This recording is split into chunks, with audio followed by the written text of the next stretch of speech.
আগে বললাম, আমি আপনার জন্য কি করতে পারি? একটা কাজে ডাকো, বিয়ে করে ফেলি। মেয়েটির কথা শুনে আমি পুরাই অবাক হয়ে গেছি। তখন আমি বললাম, কি?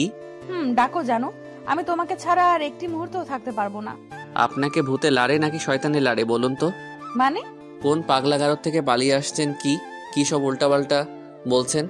গতকাল মার্কেট বললেন, আবার রাতে ফোন করে বললেন, এখন আবার এখানে আসছেন। আপনি এখানে আসছেন কেন? কালকে রাতে যেভাবে রাগ দেখিয়ে ফোনটা রেখে দিলে, তাতে ভাবলাম একবার তোমার সাথে দেখা করে আসি আর কাজে ডেকে নিয়ে এসে বিয়েটাও সেরে ফেলি। উফ, এবার কিন্তু রাগ উঠে যাচ্ছে। আচ্ছা, একটা কথা বলেন তো, আপনি কিসের জন্য আমার সাথে লেগেছেন? আমি আপনার কি করেছি? আপনি অনেক দিন থেকে আমাকে এইভাবে বিরক্ত করছেন, কিন্তু কিসের জন্য এরকম করছেন?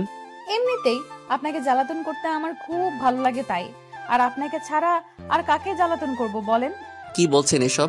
আমি আপনাকে চিনি না, আর আমাকে জ্বালাতন করতে ভালো লাগে মানেটা কি? আর আমাকে ছাড়া কাউকে জ্বালাতন করবেন না মানেটা কি? সবগুলোর উত্তর একটাই।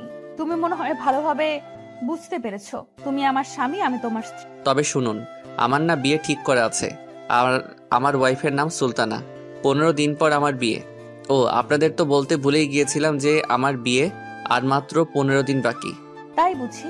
আমি বিশ্বাস করি না। হুম, কোনো কনফিউশন আছে নাকি? আমি তো বিশ্বাস করি। কনফিউশন হব কেন? অন্য কোনো মেয়ের দিকে তাকালে না মেরে ফেলবো। উফ দূর, আপনি এখন আসতে পারেন, জানতো।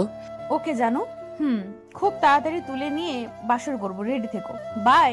এই বলে মেয়েটা উঠে চলে যেতে যেতে পেছনে তাকিয়ে বলল, বাই দ্য ওয়ে, আমার নাম সানজিদা। বলেই মেয়েটা চলে গেল। মেয়েটা চলে যাওয়ার পর মনে হলো আমি হাঁপ ছেড়ে বাঁচলাম। বড় একটা দীর্ঘশ্বাস ফেলে আমার কাজে মন দিলাম। এইভাবে দিনটা শেষ। এইভাবে যেতে যেতে 2 দিন পর অফিস থেকে বাসায় এসে ফ্রেশ হয়ে একটু ছাদে যাব ভাবলাম। তখনই আম্মু একটা ডাক দিল। পারভেজ, দেখ তোর ফ্রেন্ড এসেছে, বাইরে আয়। আমি মনে মনে বললাম, আমার ফ্রেন্ড আসছে, কিন্তু আমার তো এইরকম কোনো ফ্রেন্ড নাই।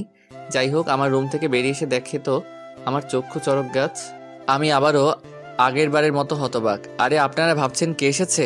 আর বইলেন না, ওই যে মেয়েটা, ওই মেয়েটাই আসছে, সানজিদা। কিরকম মেয়েরে বাবা, চিনা নাই জানা নাই, হুটহাট সব জায়গায় চলে আসে। আম্মু আর মেয়েটা বসে আছে।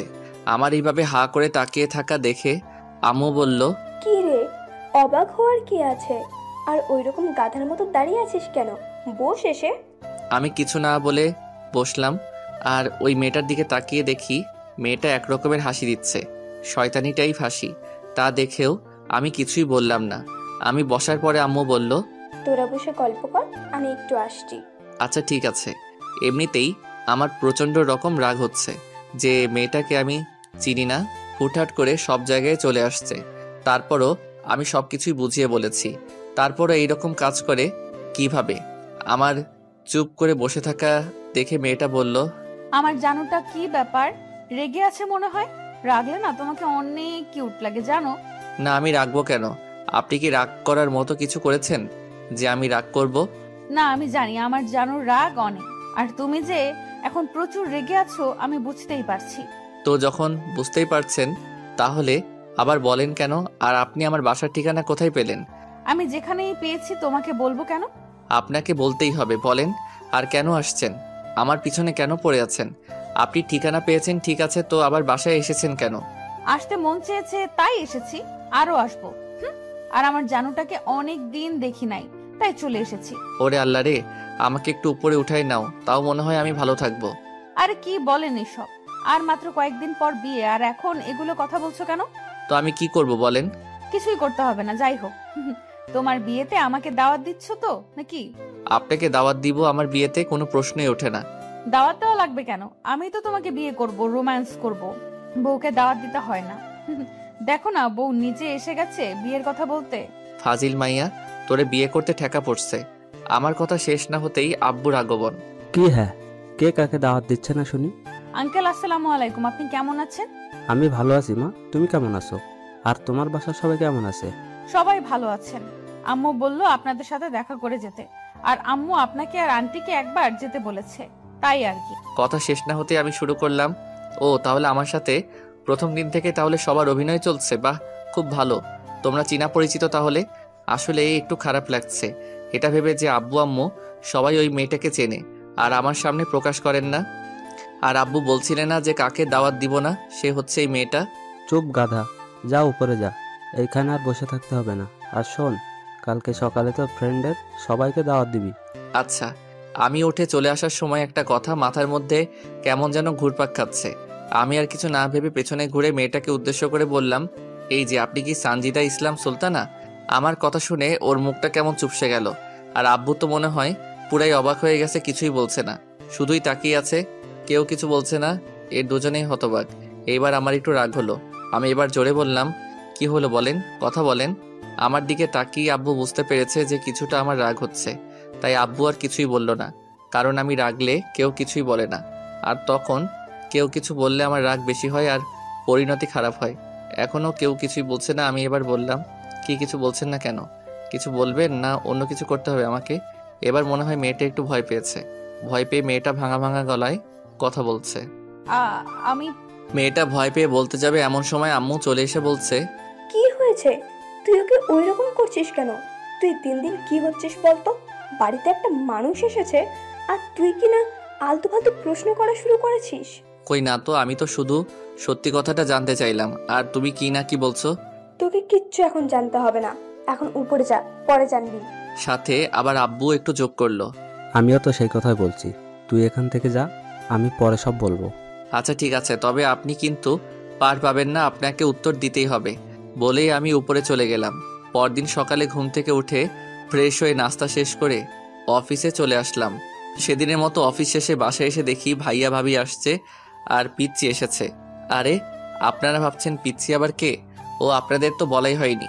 পিচ্চি হচ্ছে আমার ভাইয়ের মেয়ে, নাম ঈশিতা। আমি পিচ্চি বলি। যাই হোক, এই কয়দিন খুব ভালো কাটবে, কারণ পিচ্চির সাথে খুব ভালো সময় কাটানো যায়। আর পিচ্চিটা অনেক কিউট আর খুব পাকা পাকা কথা বলে। পিচ্চির সাথে কোনো বিষয় পেরে ওঠা যায় না। এই দেখেন, আমি আপনাদের সাথেই কথা বলছি। ওইদিকে পিচ্চি দাঁড়িয়ে আছে, ওর সাথে কথাই বলা হয়নি এখনো। আপনাদের সাথে একটু পরে কথা বলি, আগে পিচ্চি মামনির সাথে কথা বলি। হ্যালো পিচ্চি মামনি। আমি তোমার সাথে কথা বলবো না। আমি এসেছি সকালে আর তুমি এখন আসছো আমার খবর নিতে। তুমি যাও তুমি বাবার অফিসে। কি আমি বললাম না যে পিচ্চি খুব পাকা পাকা কথা বলে? পিচ্চির কথা শুনে সবাই হাসতে শুরু করেছে। না মামনি, আর এইরকম হবে না। আমার মনে ছিল না, আসলে অফিসে অনেক কাজ তো, তাই কাজের চাপে ফোন করতে পারিনি। তবে কালকে থেকে আর এইরকম হবে না। না, এগুলো বলে হবে না, মিথ্যে কথা বলেছ। সত্যি বলছি মামনি। এখনো অন্যদিকে তাকিয়ে আছে। আমার উপর সত্যি অনেক রাগ করেছে। আর আমিও না, একটিবারও মনে হয়নি যে আজকে ওরা আসবে। এখন দেখি কি করা যায়। মামনি, আমি কান ধরছি, প্লিজ মাফ করো মা, আর এমন হবে না। এইবার মনে হয় কাজ হয়েছে। হ্যাঁ, সত্যি কাজ হয়েছে। আমার দিকে ঘুরে বলল, না, শুধু কান ধরলে হবে না, কালকে আমাকে তোমার অফিস নিয়ে যেতে হবে। আর বিকেলে আসার সময় চাচির বাসায় গিয়ে চাচির সাথে দেখা করে নিয়ে আসতে হবে। তোমাকে কালকে অফিস নিয়ে যাব ঠিক আছে, কিন্তু তোমার চাচিটাকে? ওরে বাবা, যে তুমি শুধুই বড় হয়েছো, কিচ্ছু বুঝতে শেখোনি এখনো। তোমাকে আর কত শেখাবো বলো তো? দাদু, তুমি তোমার ছেলেকে কিছু শেখাতে পারোনি, এখনো বোকাই আছে। আমার চাচিকে তুমি বুঝতে পারোনি, আমার চাচি হচ্ছে সুলতানা। পিচ্চির কথাগুলো শুনে সবাই হাসতে শুরু করলো। সবার হাসি দেখে নিজেকে কেমন যেন অসহায় মনে হচ্ছে। আমি একটু লজ্জিত হয়ে বললাম, কিন্তু মামনি, তোমার সুলতানা চাচি তো আর কয়েকদিন পর থেকে আমাদের বাড়িতেই থাকবে। এখন আর দেখতে যেতে হবে না। তার চেয়ে বরং আমরা অন্য কোথাও যেয়ে ঘুরে আসবো কালকে অফিস শেষে। না না, আমি সুলতানা চাচিকে দেখবো। না মা, এমন করে না। তোমার চাচির বাসায় গেলে তোমার চাচির আম্মু আমাদেরকে বকবে। তুমি তো জানো না, তোমার চাচির আম্মু অনেক রাগী। এবার মনে হয় পিচ্চি একটু ভয় পেয়েছে। তাহলে এখন তুমি ফ্রেশ আসো, তারপর বলবো অন্য কোথায় যাওয়া যায়। আচ্ছা ঠিক আছে, আমি ফ্রেশ হয়ে আসি, তুই ততক্ষণে ভাবতে থাকো। তারপর আমি ভাবি আর ভাইয়া এর সাথে কথা বলে আমার রুমে এসে ফ্রেশ হয়ে নিচে আসলাম। দিনটা না, মানে অফিস থেকে আসার পর থেকে সময়টা অনেক ভালো গেল। পরদিন সকালে ঘুম থেকে উঠে ফ্রেশ হয়ে নাস্তা শেষ করে অফিসে যাওয়ার জন্য রেডি হচ্ছিলাম। তখনই পিচ্চি এসে বলছে, আমি রেডি। তোমার এত সময় লাগে কেন? তাড়াতাড়ি করো। আচ্ছা মা, একটু ওয়েট করো, আমি আসছি। তারপর রেডি হয়ে পিচ্চিকে নিয়ে অফিসে চলে আসলাম। সারাটা দিনও অফিসেই ছিল। আমি কাজের ফাঁকে ফাঁকে একটু করে গল্প করছিলাম পিচ্চির সাথে। অফিস শেষে পিচ্চি আমাকে বলছে, চাচা, আমরা আজকে কোথাও যাব না, আমরা বাড়িতে যাব। আমরা আসছি। আস্তে আস্তে হঠাৎ করে পিচ্ছি বলতে শুরু করলো, চাচ্চু, তুমি চাচি আমার সাথে কথা বলো নাই? না মামনি, তোমার দাদু দেখা করতে দেয়নি। ও, তোমার অনেক কষ্ট হয়েছে তাই না? কেন, কিসের কষ্ট হবে মামনি? ওই যে চাচির সাথে দেখা করতে দেয়নি দাদু ভাই, তাই? বলেই খিলখিল করে হাসতে শুরু করেছে। ও এতক্ষণ তাহলে মজা করা হচ্ছিল, তাই না? আমি কথা শেষ না করতে পিচ্ছি বলল, চাচ্চু, গাড়ি থামো তাড়াতাড়ি। কেন মামনি, কি হয়েছে? আমি গাড়ি থামাতেই ও আমাকে হাত ইশারায় দেখিয়ে দিল। বিষয়টা দেখে আমার প্রচণ্ড রাগ হচ্ছে নিজের ওপর, আবার বখাটেগুলোর ওপর। আমি গাড়ি থেকে নেমে ওখানে গিয়ে বললাম, কি হচ্ছে এখানে? আমার কথা শুনে সবাই আমার দিকে তাকালো এবং দেখলাম মেয়েটা মনে হয় হাঁপ ছেড়ে বাঁচলো। ও, আপনাদের তো ঠিক মতো বলাই হয়নি কি হয়েছে এখানে। আসলে কয়েকটা বখাটে মিলে একটা মেয়েকে ঘিরে ধরেছে, আর মেয়েটা একা। ওইটা দেখেই আমার মামনি হাতের ইশারায় দেখিয়ে দিল। আপনাদের বলেছিলাম না আমার মামনি অনেক বুদ্ধিমতী। যাই হোক, আমাকে দেখে বখাটেদের একজন বলল, ওই তোরা চল। তারপর ওরা এখানে থেকে চলে গেল। আর আপনারা ভাবছেন ওরা আমাকে দেখে চলে গেল কেন? আসলে আমাদের এখানে আমার আব্বুর প্রতিপত্তি অনেক বেশি, আর বখাটেরা আমাকে ভালো করে চেনে, আর ওরা জানে আমি কেমন। যাই হোক, ওরা চলে যাওয়ার পর আমি মেয়েটার দিকে তাকাতেই দেখি আসলে মেয়েটা আর কেউ নয়, ওই বখাটে মেয়ে মানে সঞ্জিতা। তখন আমি বললাম, ও, আমি তো ভুল করলাম। আসলে বখাটেরা তো এইভাবেই বখাটের হাতেই বিপদে পড়ে। কিছুক্ষণ থেমে থেকে বলল, তুমি আসলে একটা খারাপ মানুষ। ও তাই না? আমি তো আপনাকে বাঁচালাম, আর আমি খারাপ? হ্যাঁ তো, আমাকে তুমি বখাটে বলছেন কেন? তো আপনাকে কি বলবো, বখাটেকে কি বলবো? যাই হোক, আমি এখানে দাঁড়িয়ে আপনার সাথে ঝগড়া করতে চাই না। বিপদে যখন পড়েছেন তো চলেন, আপনাকে বাড়ি পৌঁছে দেই। না, যাবো না আমি তোমার সাথে, আমি একাই চলে যাব। দেখেন, বখাটেগুলো এখন আশেপাশেই আছে। আমি চলে গেলে আবার আপনাকে জ্বালাতন করবে, তাই বলছি চলেন। না, ওরা তো আসবে না, তুমি চলে যাও। আর তুমি আমাকে নামিয়ে দিবে কেন? আমি তোমার কি হই? বাহ, এতদিন আপনি তো বলতেন জানো কলিজা ইত্যাদি। আচ্ছা, এখন তর্ক করে লাভ নেই। আপনি আমার বাবা মায়ের পরিচিত, তাই আবার আপনাকে ভালো মতো বাড়ি পৌঁছে দেওয়া দায়িত্ব হয়ে গেছে। তোমার সিম্প্যাথির কোনো প্রয়োজন নেই, তুমি যাও। এবার আমার প্রচণ্ড রাগ হচ্ছে। আমি আবার কখন ওকে সিম্প্যাথি দেখালাম? তারপরও নিজেকে শান্ত রেখে বললাম, প্লিজ চলেন, আপনার আবার কোনো বিপদ হতে পারে। না। থাপ্পড় চিনোস ছেড়ি, তাড়াতাড়ি গাড়িতে ওঠ। আর একটা কথা বললে থাপড়াইয়া সবগুলো দাঁত খুলে ফেলবো। আমার রাগ করা দেখে মনে হয় ভয় পেয়েছে, কিন্তু না, উল্টো সে রেগে এসে আমার হাত ধরে হাতে কামড় দিয়ে বলল, শয়তানটা বান্দরটা আমারে ধমক দেয়। শয়তান কত ফাজিলটা। তোমারে একা পাই দেখো, রেপিং ধর্ষণ সব করবো। নাউজুবিল্লাহ, বলে কি? আর আপনি আমার হাতে কামড় দিলেন কেন?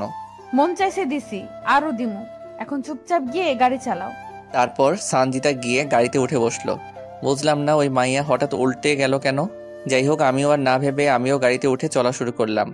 এমন সময় মামনি বলছে, চাচ্চু, এই আন্টিটা কে? আমার মাথায় একটা বুদ্ধি আসলো। যেহেতু কালকে ও সুলতানাকে সাথে দেখা করার জন্য বলেছিল, সেই জন্য আমি একটু দুষ্টামি করে বললাম, মামনি, তুমি তোমার সুলতানা চাচিকে দেখতে চেয়েছিলে না, এটাই তোমার সুলতানা চাচ্ছি। পিচ্ছি আমাকে একটা পাপ্পি দিয়ে মেয়েটাকে বলছে, চাচি, তোমার কি হয়েছিল? কিছু না, ওখানে কিছু বদমাইশ আমাকে খারাপ খারাপ কথা বলছিল। ও হ্যাঁ, আমি সঞ্জিদাকে ইশারায় বললাম একটু কোঅপারেট করতে, দেখি কাজ হয়েছে।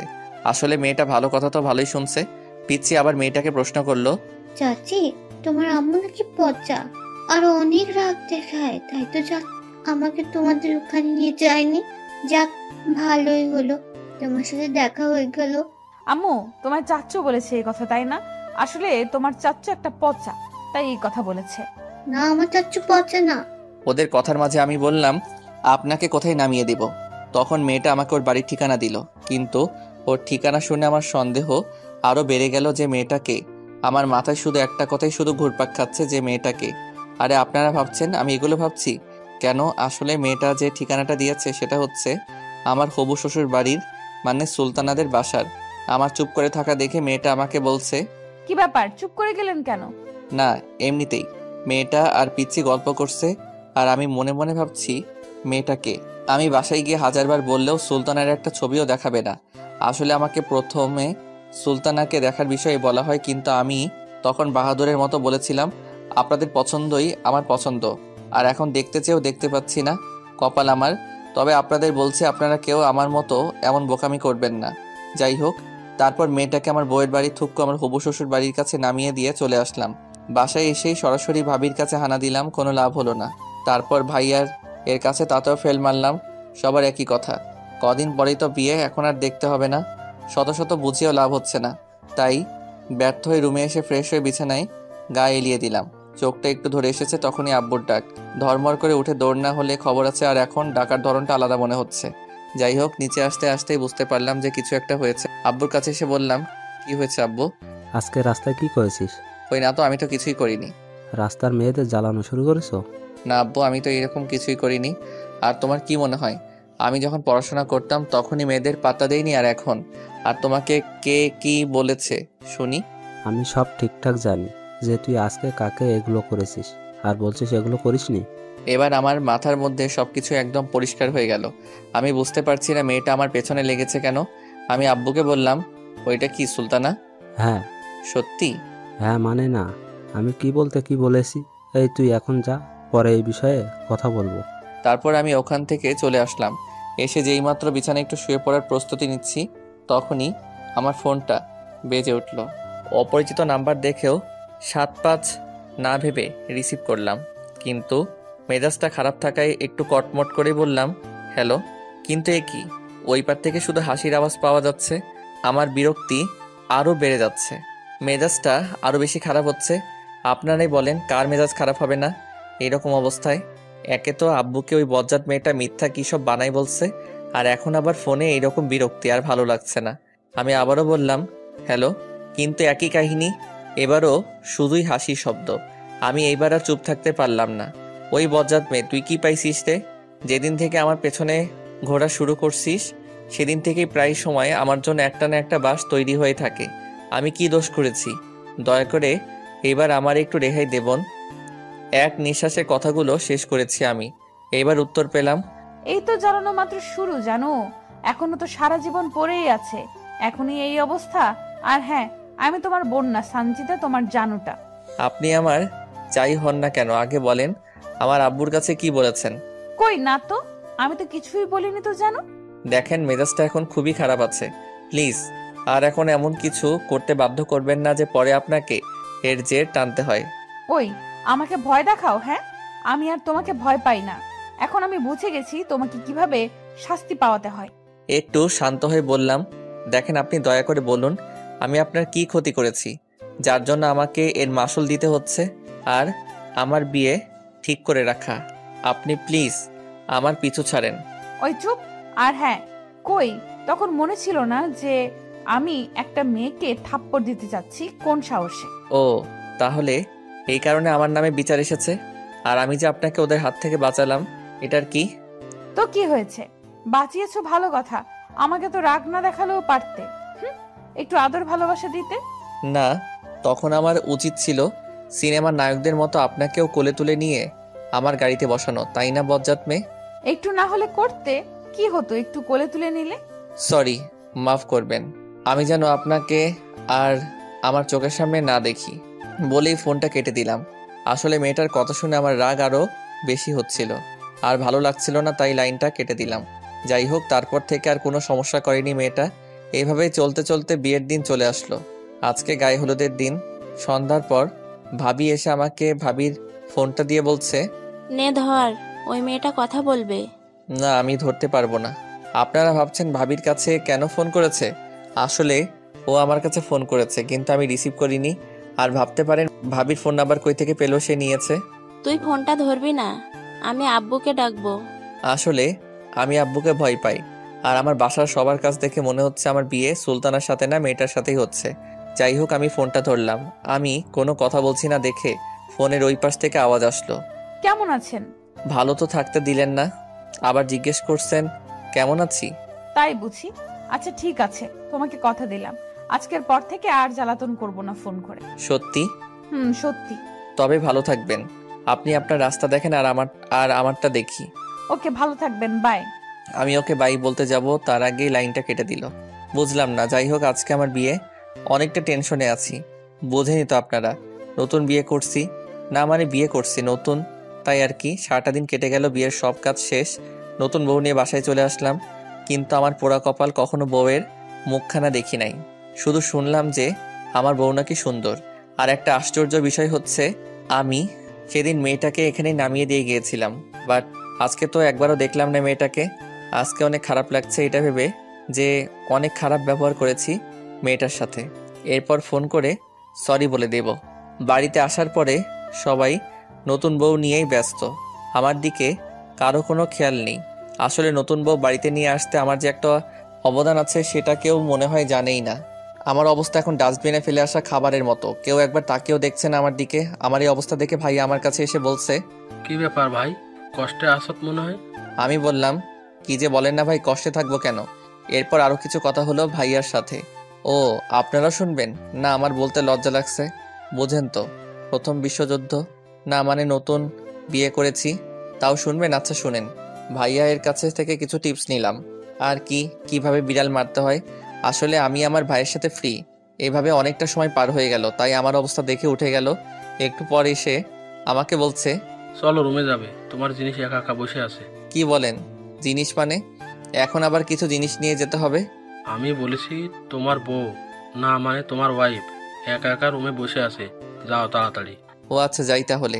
2 পা সামনে আগাতেই মনের মধ্যে ধক করে উঠল। আমার ঘরে দরজার সামনে গিয়ে আবার পেছনের দিকে দৌড়, ভাইয়ের কাছে গিয়ে থামছি। কি হলো? না কিছু না, এমনিতেই ভয় লাগছে ঘরে যেতে। তুই একটু আমার সাথে যাবি? হায় আল্লাহ, এ তো শুধু বড়ই হয়েছে, এখনো ছোট বাচ্চা। ওই তাড়াতাড়ি যাবি না আমি আব্বুকে ডাকবো? ভাইয়া তুইও? আব্বু! পুরোপুরি চিৎকার না করতেই আমি এক দৌড়ে দরজার কাছে। তারপর 2-3 বার বুকে ফু দিয়ে রুমে ঢুকবো, তখনই কেউ পেছন থেকে ধাক্কা দিয়ে দরজা আটকে দিল। আমার এইরকম অবস্থা দেখে আমার নতুন বউ একটু হেসে ফেলল। আমি অসহায় হয়ে শুধু একটু হাসির শব্দ পেলাম। যাই হোক, বউ এসে আমার পায়ে সালাম করে আবার গিয়ে বিছানায় বসলো, ইয়া বড় একটা ঘোমটা দিয়ে। আমি কি করব বুঝতে পারছি না। আমি এখনো দাঁড়িয়েই আছি। আমার এইরকম দাঁড়িয়ে থাকা দেখে বেচারা আমার বউ বলল, দাঁড়িয়েই থাকবেন না এদিকে এসে বসবেন? আমি বউয়ের কথা শুনে একটু স্বস্তি পেলাম। আমিও আর দাঁড়িয়ে না থেকে বউয়ের পাশে গিয়ে বসলাম। আমার প্রচন্ড ঘাম হচ্ছে দেখে সুলতান আমাকে বলে উঠল, ভয় পাচ্ছেন কেন এত? না মানে প্রথম বিয়ে করছি তো তাই। কি আরো বিয়ে করার ইচ্ছা আছে নাকি? হায়রে কপাল, কি বলতে কি বলছি এসব। না মানে ভুলে বের হয়েছে কথাটা। ও আচ্ছা, আর যেন ভুল না হয়। এইবার আমার একটু সন্দেহ হলো সুলতানার কণ্ঠ শুনে। আসলে আমার পরিচিত কণ্ঠ মনে হচ্ছে, এর আগেও শুনেছি কণ্ঠটা। সেদিকে মাথা না ঘুরিয়ে বললাম, আচ্ছা ঠিক আছে। একটু সময় চুপ থেকে বললাম, আমি আপনাকে দেখতে যাচ্ছি, যদি ঘোমটাটা সরাতেন। কেন, আপনি সরাতে পারছেন না? ওই, আমি সরাবো। নয়তো কি আপনার ভাইকে ডাকবেন? না না, তার দরকার নেই, আমি সরাচ্ছি। এটা বলেই আমি ঘোমটা সরিয়ে যেই মাত্র বউয়ের মুখের দিকে তাকিয়েছি, তাতেই আমার চোখকে বিশ্বাস করতে পারছি না। আমার প্রচন্ড রকমের রাগ হচ্ছে এখন নিজের বাবা মায়ের প্রতি। আমি যেন বাকরুদ্ধ হয়ে গেছি, কিছুই বলতে পারছি না। একটা পাথরের মতো বসে আছি। ক্রমশ আমার রাগ বাড়ছে, আর আস্তে আস্তে আমার চোখ দুটোর রং কালো থেকে লাল হচ্ছে। আর আপনারা ভাবছেন আমি এইরকম রাগ হচ্ছি কেন? আসলে নতুন বউটার কেউ নয়, সেই মেয়েটা সানজিদা। আপনারা ভাবছেন, বলছেন তাহলে তো ভালোই হলো। আসলে বিষয় সেটা না।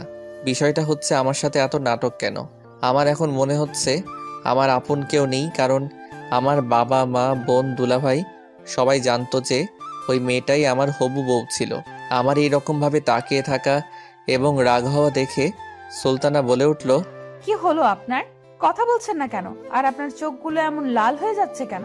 আমার মাথায় যেন কিছুই ঢুকছে না, মেজাজটা আরো বেশি খারাপ হয়ে যাচ্ছে। আর আমার মাথায় শুধু একটা কথাই ঘুরপাক খাচ্ছে, যে সবাই মিলে আমার সাথে এমন করলো কেন। আমার কোনো রেসপন্স না পেয়ে সুলতানা আবারও বলল, আমি বুঝতে পারছি, আপনার মনে হয় শরীর খারাপ লাগছে, আপনি শুয়ে পড়ুন, আমি আপনার মাথায় হাত বুলিয়ে দিচ্ছি। সুলতানা এই কথা বলে আমার মাথায় হাত দিতে যাবে, ঠিক সেই সময় আমি ওর হাতটা এক ঝটকায় সরিয়ে দিয়ে বললাম, কোনো দরকার নেই তোরে আদিক্ষেতা করার। সুলতানা মাথা নিচু করে নিল, হয়তোবা কান্না শুরু করেছে। আমার সেদিকে কোনো খেয়াল নেই। আমি আজকে এর একটা হ্যাস্তন্যস্ত করেই ছাড়বো। আমি বিছানা থেকে উঠে দাঁড়ালাম, দরজার দিকে পা বাড়াবো, ঠিক সেই সময় সে আমার হাত চেপে ধরল। আমার হাত ধরায় আমার হাতের উপর পানির মতো কিছু একটা পড়লো অনুভব করলাম।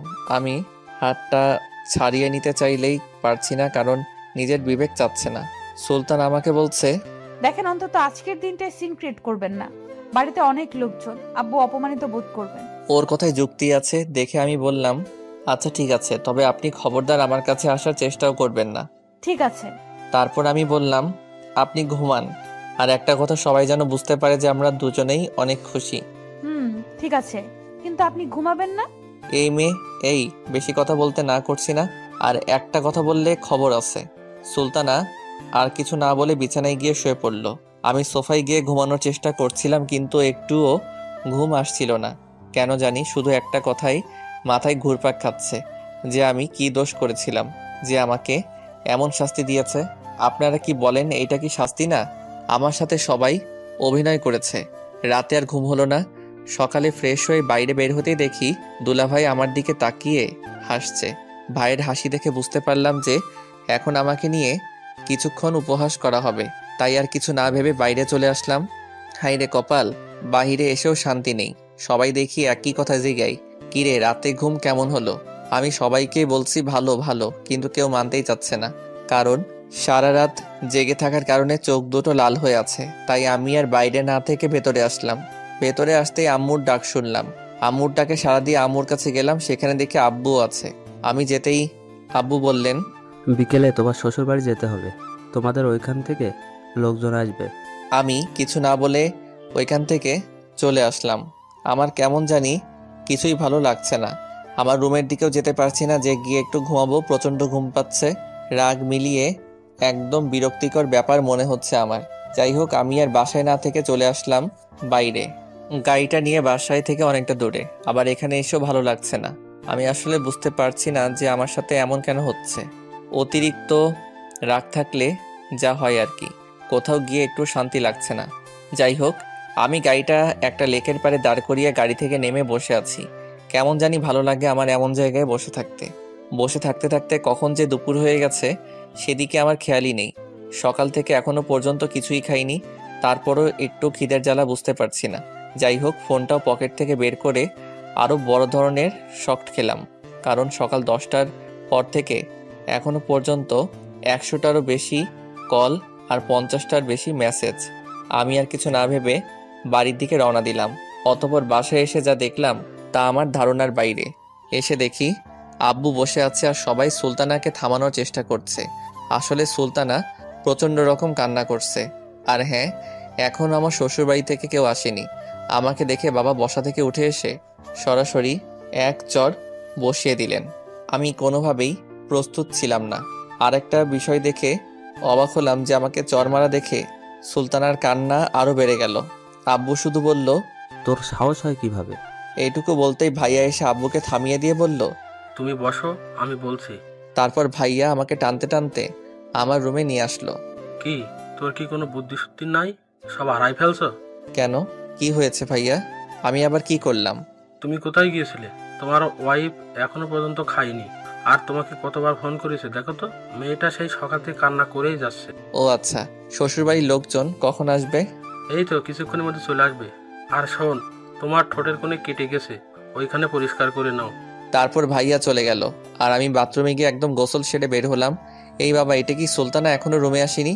আমি দরজার সামনে গিয়ে দেখি এখনো নিচে বসে কাঁদছে। আর ভাবি আম্মু কিছুতেই ওর কান্না থামাতে পারছে না। এটা অব্যাহত যদি ওদের বাড়ির লোকজন দেখে তাহলে কি ভাববে আপনারাই বলেন।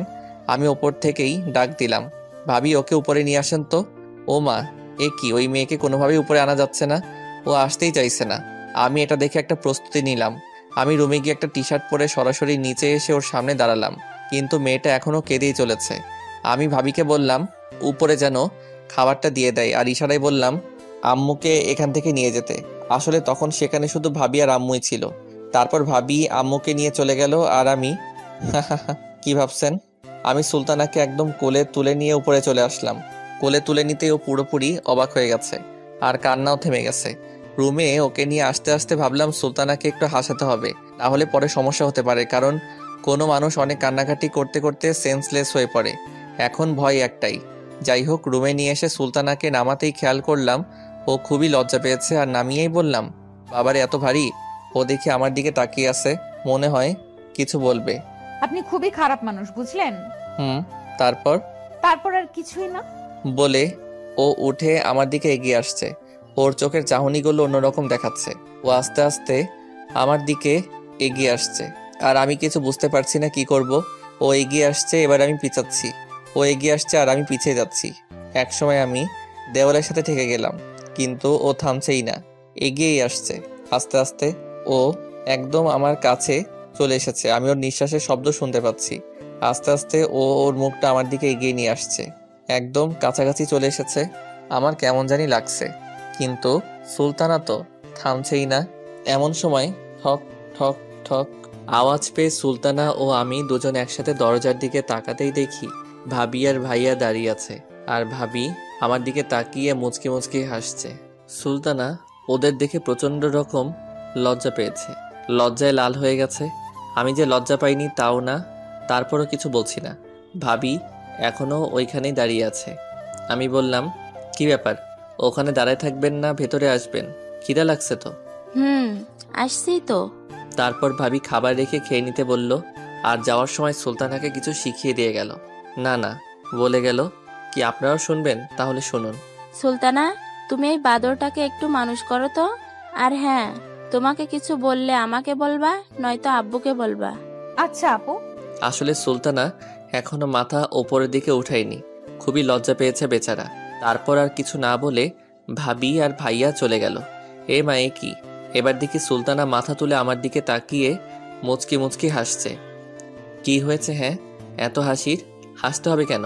আর একটা কথা শোনেন, সবার সামনে আমাকে তুমি করে বলবেন, না হলে ধরা খেয়ে যাব। গতকাল রাতের কথা মনে নেই নাকি? আর সবাই যদি জানতে পারে তাহলে মন খারাপ করবে। আর হ্যাঁ, এখন যেমন শুরু করেছিলেন আর যেন না হয়। ওই চুপ, বেশি কথা বললে না আমি তোমাকে সব সময় তুমি করে বলবো, কারণ আমার তো অধিকার আছে, তাই না? আর হ্যাঁ, এখন যা করতে পারলাম না তা তো অবশ্যই করব, কারণ আমি এখন তোমার বিয়ে করা বউ। গতকাল রাতে কিছুই করি নাই, তুমি রেগেছিলে বলে। বিয়ে করা বউ, কিন্তু আপনি বিয়ের আগেই সে অধিকার হারানোর কাজ করেছেন। অবশ্যই আপনি আমার বিয়ে করা হালাল বউ, আপনার সব দায়িত্ব আমার, কিন্তু আমি আপনাকে মানতে পারছি না। তাহলে আমি কি করব বলো? আমি না হয় না বুঝে একটু অপরাধ করেছি, কারণ তোমাকে দেখা মাত্র পাগল হয়ে গেছি, কাছে পেতে মন চাইছিল তাই পাগলামি করছি, তাই বলে কি মাফ করা যায় না? হ্যাঁ, আপনি তো নাবালক বাচ্চা, আপনি কিছুই বুঝতে পারেন না। আপনি কচি খুকি, না বুঝে না শুনে সব করছেন, সেটা তো আমাকে বিশ্বাস করতে হবে, তাই না? তাই। তাই। আচ্ছা, আমি আর এই বিষয়ে কথা বলতে চাচ্ছি না, এখন খুব ক্ষুধা লাগছে, খেয়ে নেন। ও, তাহলে মাফ করেছো? ওই আর কথা যেন না শুনতে পাই, তাড়াতাড়ি খেয়ে নেন। ও ছোট বাচ্চাদের মতো করে মুখ ফুলিয়ে বলল, আমরা এখন খাওয়া দাওয়া করছি। আমি খাচ্ছি আর ভাবছি মেয়েটা অনেক সুইট, সব কথা শুনে এখনো বাচ্চাদের মতো স্বভাব থেকেই গেছে। ও হ্যাঁ, আপনাদের তো বলাই হয়নি, আমার বউটা অনেক সুন্দর, একদম পরীর মতন, একবার দেখলে শুধু তাকিয়ে থাকতে মন চায়।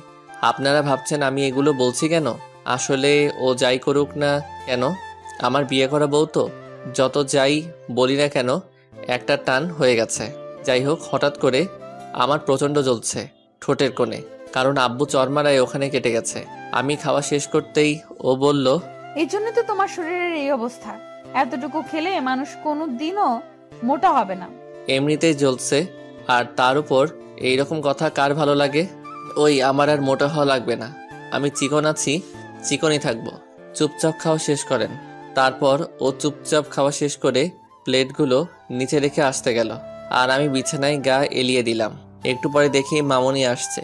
আরে ভুলে গেছেন আমার ভাতিজি। ও এসে সরাসরি আমার বুকের উপর শুয়ে পড়লো। আসলে ও এইরকমই করে, যদি দেখে আমি শুয়ে আছি তখনই আমার বুকের উপর শুয়ে পড়বে। তারপর আমি বললাম, মামনি, তোমার নতুন চাচি তোমাকে আদর করেনি? করেছে। নতুন চাচি কই? এটা তো সেদিনের বাইকে করে দিয়েছে চাচি, অনেক আদর করেছে, তোমার চাইতে বেশি। তাই না? এখন আর কি আমাকে মনে থাকবে? এখন তো তুমি তোমার আদরের চাচি পেয়েছো। পেয়েছি তো, কি হয়েছে? আচ্ছা মামনি, তুমি আজকে আমার সাথে চলো তোমার চাচির আম্মুর বাড়ি। আমার কথা শুনে ও উঠে বসে কেমন করে যেন আমার দিকে তাকিয়ে আছে। আমি বললাম, কি মামনি, কি হলো? না কিছু না, কিন্তু আমি যাব না। কিন্তু কেন?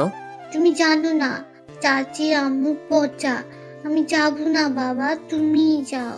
বলেই দৌড়। হাই রে কপাল, সেদিন যদি না বলতাম কথাটা তাহলে আজকে ভালো হতো। আসলে মিথ্যা বললে বিপদে পড়তেই হয়। আপনারা ভাবছেন আমি এমন করছি কেন? আসলে আমার কেমন যেন লাগছে ওদের ওখানে একা একা যেতে। যাই হোক, দৌড় দিলাম ভাইয়া এর কাছে, গিয়ে বললাম, ভাইয়া আমাকে নাকি শ্বশুরবাড়ি যেতে হবে, তো আমাকে কি একাই যেতে হবে নাকি? আরে না, একা যাবে কেন? তুমি আর সুলতানা যাবে। আমি কি আপনার সাথে মজা করছি বলেন ভাই? ভাই প্লিজ আপনি আমার সাথে চলেন না। আরে দূর, তুমি কি এখনো ছোট? বোকা, এত ভয় কেন? এখন আমাকে ছাড়ো, আমি দেখি তোমার শ্বশুর বাড়ির কারোর কিছু লাগবে কিনা। ওরা তো এদিক ওদিক আছে। আসলে আমি ঘরে থাকাই জানিনি যে ওনারা কখন এসেছেন। এরপর আমি ভাবি কাছে আসলাম, কিন্তু কোনো লাভ হলো না। তারপর ব্যর্থ হয়ে রুমে আসলাম। হায়রে কপাল, এখানেও শান্তি নেই, পুরো রুমের মধ্যেই মানুষ। এগুলো আবার কখন আসলো? আমাকে দেখে একজন বলল, কিরে সুলতানা, তোর হাজবেন্ডকে কি রাতে ঘুমানোর সময় দিসনি? বলেই সবাই হো হো করে হেসে উঠল। সুলতানা খুবই লজ্জা পেয়েছে, মাথাটা নিচু করে বসে আছে। আর আমাকে প্রচণ্ড খারাপ লাগছে কথাগুলো শুনে। আরে ভাই, আমার ব্যাপারে আমি ঘুমাবো কিনা তাদের এত কি? আমি আর ওখানে না থেকে চলে আসলাম। তারপর ওখান থেকে নিচে এসে সবার সাথে কথা বললাম। সব কিছু ঠিক আছে কিনা তা ভালোভাবে পরোক্ষ করতেই আব্বু ডাকলেন। আমি যেতেই বললেন, শোনো, তুমি রেডি হয়ে নাও, বোমা রেডি। আচ্ছা ঠিক আছে বলে চলে আসতে শুরু করলে আব্বু আবার বলল, দেখো বাবা, তোমার রাগের কারণ আমি জানি, আর সব কিছু ভুলে যাও। আচ্ছা ঠিক আছে। কিন্তু মনে মনে বললাম এর ফল সুলতানা পাবে। তারপর ওখান থেকে এসে রেডি হয়ে চলে আসলাম শ্বশুরবাড়ি। লোকে বলে না শ্বশুরবাড়ি মধুর হাঁড়ি, আসলে কথাটা সত্য। যাই হোক, এখানকার সবাই এখন আমাকে নিয়ে ব্যস্ত বললেই চলে। কি আজব ব্যাপার তাই না? আমার বাড়িতে সবাই সুলতানাকে নিয়ে ব্যস্ত, আর এখানে আমায় নিয়ে সবাই ব্যস্ত। যাই হোক, তারপর রাতের খাবার শেষ করে রুমে যে আমি ফেসবুকে একটু নিউজ ফিডে ঘোরাঘুরি করছি। একটু পরেই সুলতানা আসলো। এসেই সরাসরি দরজা বন্ধ করে বিছানার দিকে এগিয়ে আসছে। আমি সুলতানার চোখের দিকে তাকাতেই বুঝতে পারলাম আমার সাথে এখন কিছু হলেও হতে পারে। ও এগিয়ে আসছে, আর আমার অবস্থা আস্তে আস্তে কেমন যেন হচ্ছে বুঝছি না। ও এসেই আমাকে ধাক্কা দিয়ে বিছানায় ফেলে দিল। দিয়ে ও আস্তে আস্তে, আরে এত তাড়াতাড়ি কেন আপনাদের আস্তে আস্তে বলি, আমার বুঝি লজ্জা করে না? ও আস্তে আস্তে আমার উপর উঠে বসে আমার মুখের দিকে মুখ নিয়ে আসছে। আমার কেমন যেন লাগছে, আমি কিছু বুঝতে পারছি না যে কি করব। আমারও কে আমার থেকে ছাড়াতেও পারছি না। হাই হাই, সবাই শুনলে কি বলবে আপনারাই বলেন। আমি একটা মেয়ের থেকে নিজেকে ছাড়াতে পারছি না। আপনারা আবার কাউকে বলবেন না কিন্তু, হ্যাঁ? ও মুখ একদম আমার মুখের কাছে চলে এসেছে। ও ওর চোখ দুটো বন্ধ করে ফেলছে। এমন সময় আবারও ঠক ঠক আওয়াজ হলো। আওয়াজ হওয়াতে সুলতান আমাকে ছেড়ে দিল, আর মুখে অটোমেটিকভাবে এক চিলতে হাসি ফুটে উঠল। সুলতান আমার দিকে তাকিয়ে দেখলো আমি হাসছি। ঠিক তখনই ও আবার আরো জোরে আমাকে ধরে আমার গালে একটা চুমো দিয়ে দিল। আমি তো রীতিমতো অবাক, কি মেরে বাবা! আমাকে ছেড়ে দিয়ে ও উঠে যাচ্ছে, কিন্তু ওর মুখে প্রচন্ড রকমের বিরক্তি প্রকাশ পাচ্ছে। আর আমার কথা ভাবছেন, আমি তো পুরাই টাসকি খেয়ে গেছি। যাই হোক, ও গিয়ে দরজা খুলতেই দেখলাম ওর আম্মু, মানে আমার শাশুড়ি। ও গিয়ে বলল, কি হয়েছে আম্মু? একটু ঘুমিয়ে গেছিলাম। একটু ঘুমের ঘরে থাকার মতো অভিনয় করে বলল, ওই, তুই তো বড়ই কেয়ারলেস মেয়ে রে। কেন, আমি আবার কি করলাম? হ্যাঁ, দেখ তো, জামাই ওর ঠোঁটের ওখানে কেটে গেছে, তুই এই মলমটা এনে রেখে দিয়েছিস কেন? এটা ওখানে লাগাতে হবে না? সুলতানা কিছু বলতে যাবে তার আগে আমি বললাম, না আন্টি, আসলে ও নিয়ে এসেছিল, কিন্তু আমি দিতে চাইনি, সেজন্য আবার রেখে এসেছে। আমার কথা শুনে সুলতানা আমার দিকে তাকিয়ে মুচকি মুচকি হাসছে। আমার শাশুড়ি বলছে, ও আচ্ছা, ঠিক আছে, তোমরা তাহলে ঘুমাও, কিন্তু এটা দিলে একটু তাড়াতাড়ি সেরে যেত। আচ্ছা দিন, আমি লাগিয়ে নিবনি। তারপর আমার শাশুড়ি ওইটা দিয়ে চলে গেল। তারপর সুলতানা ওইটা হাতে করে আমার কাছে এসে বলল, বাহ, খুব ভালো মিথ্যা বলতে পারো তো তুমি। আপনাকেই তো বাঁচালাম, না হলে আপনাকে তো আপনার আম্মু, না মানে আমার শাশুড়ি অনেক বকা দিত। সেটা বুঝতে পেরেই তো আমি ওইটা বললাম। ও তাই বুঝি। তা এখন এটা লাগিয়ে নাও, তাহলে এটা তাড়াতাড়ি ভালো হয়ে যাবে। কোনো দরকার নেই, ওইটা লাগাতে হবে না, ওইটা এমনিতেই ভালো হয়ে যাবে। সুলতানা আর জোর করলো না, আর বলল, এখন শুয়ে পড়ো, অনেক রাত হলো। কি আপনি ঘুমাবেন না? না কোথাও যাবেন আমি ঘুমানোর পরে? হ্যাঁ যাবো তো, আমার বয়ফ্রেন্ডের সাথে দেখা করতে। কালকে তো আপনার বাড়িতে ছিলাম, তাই যেতে পারিনি। কি? হুম। কোথায় আপনার বয়ফ্রেন্ড? আমিও যাব দেখা করতে, চলেন। আপনাকে যেতে হবে না, আর আপনার লজ্জা লাগবে না। আপনি দাঁড়িয়ে দাঁড়িয়ে দেখবেন আমরা কি করব। এবার আমার একটু রাগ হচ্ছে। আচ্ছা ঠিক আছে, আপনি যান, তবে আগেই বলতে পারতেন যে আপনার এমন কেউ আছে। তাহলে কি করতেন? তাহলে আপনাকে বিয়ে করতাম না। কি? তুই আমারে বিয়ে করতি না তো কাকে বিয়ে করতি বল? আমার কলার ধরে ঝাঁকাতে ঝাঁকাতে বলল। এবার আমি রীতিমতো অবাক আর নির্বাক দুটাই। এখন আমি বুঝতে পারছি কেন ও বিয়ের আগে আমাকে এভাবে জ্বালিয়েছে। ওই কলারটা তো ছাড়েন। আর আপনি বললেন বলেই তো বললাম। তুমি বুঝতে পারছেন না কেন? আমি তো বলেছি তাই না যে আমার ভুল হয়ে গেছে, সরি সরি, কিন্তু তুমি বুঝতেই চাইছো না। তো আমি কি বলবো বলো? হাই হাই, এটা আমি কি দেখছি? সুলতানা কান্না করে দিছে, কিন্তু আমার কলার এখনো ছাড়িনি। আমি কি করব বুঝতে পারছি না। আসলে আমার যে ওকে ভালো লাগে না তাও না, কিন্তু দূর কিসের কিন্তু, যাই করুক না কেন সব তো আমার সাথেই করেছে। আর বউটা তো আমার, তাই না? আমি ওর চোখের পানিগুলো মুছে দিলাম আর বললাম, এত কষ্ট পাওয়ার কি আছে? আমি তো অভিনয় করছিলাম, আপনি যেমন করেছেন তেমন। সুলতানা আর কিছু বলল না। আমার কলার ছেড়ে এখন আমায় ধরেছে। আমি এবারও অবাক, কারণ এইরকম পরিস্থিতিতে আমি প্রথম। আমার এই রকম দেখে সুলতানা বলল, একটু জড়িয়ে ধরতেও পারেন না নাকি? হ্যাঁ, আমি হুম বলতেই ও আরো বেশি শক্ত করে জড়িয়ে ধরলো। আমার মনে হচ্ছে ছোট বাচ্চা ভয় পেয়েছে। যাই হোক, আমারও যখন ধরেছে সেহেতু আমিও ধরলাম। হাই হাই, আপনারা সবাই শুনে ফেলেছেন? কি লজ্জা, কি লজ্জা। তবে ডোন্ট মাইন্ড, হ্যাঁ? আপনারা আবার কাউকে বলবেন না কিন্তু। তখনই সুলতানা বলল, চলো এখন আদর করবে, বাসরাতে কিছু করনি। কি করব? রোম্যান্স করব। বলে সুলতানা ধাক্কা দিয়ে আমায় খাটে শুয়ে দিল আর আমার বুকের উপর বসে শাড়ির আঁচলটা ফেলে আমার উপর ঝাঁপিয়ে পড়লো। আর বলা যাবে না কি হয়েছে, লজ্জা লাগে। যাই হোক, পরদিন সকালে ঘুম থেকে উঠে ফ্রেশ হয়ে নাস্তা করে একটু ঘুরতে বের হলাম একা একাই। তারপর দুপুরের পর খাওয়া দাওয়া শেষ করে বিকেলে আমরা আমাদের বাসায় চলে আসলাম। ও আপনারা আবার শুনবেন কালকে রাতের সব কথা? হাই হাই, কি বলবো বলেন? লজ্জা লাগছে না, লজ্জা লাগছিল। বিয়ে করেন তারপর বুঝতে পারবেন। যাই হোক, বাসায় এসে রাতের খাবার শেষ করে সবার সাথে গল্প করে তারপর আর কি রুমে গেলাম। গিয়ে দেখি বউটা আমার মুখটা ফুলিয়ে বসে আছে, সেই বাসর রাতে যেভাবে বসেছিল সেইভাবে। আমি রুমে যেতেই এসে আমার পায়ে সালাম করলো, কিন্তু আমি অবাক হয়ে জিজ্ঞেস করলাম, কি ব্যাপার, আজকে তো বাসর না? ও কি বললো জানেন? তো কি হয়েছে? প্রথম দিন তো আর বাসর হয়নি, তবে গতকাল হয়েছে। আজও হবে, প্রতিদিন হবে, আজকে আর ছাড়ছি না বলেই আমার উপর হামলা শুরু। এখানে থেকে শুরু হলো পারভেজ আর সুলতানার এর দুষ্টু মিষ্টি প্রেমের সংসার। সবাই দোয়া করবেন 10-12টা গুড়াগাড়া যেন হয়, ফুটবল খেলার টিম তৈরি করতে যেন পারি।